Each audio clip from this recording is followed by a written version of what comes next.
Mavzu juda ham to'g'ri aytyapsiz. Istalgan jamoani boshiga shunaqa kun tushib qolishi mumkin, paqqat istalgan paytda va o'sha vaziyatda jamoani olib tushib ketadigan narsa bu akademiya. Shu o'rinda misol uchun hozir misol uchun mana Neftchi o'tgan yil chempion bo'ldi-yu.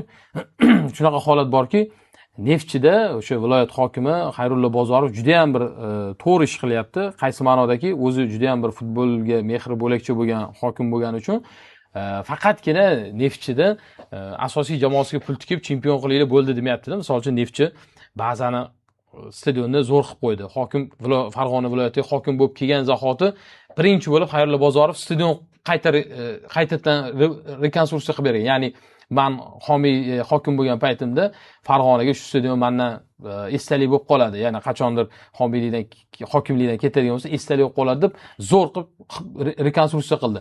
Akademiya harakati ba'zi yangilandi. Ya'ni sharoitlarni ham yaxshi qilib qo'ydi.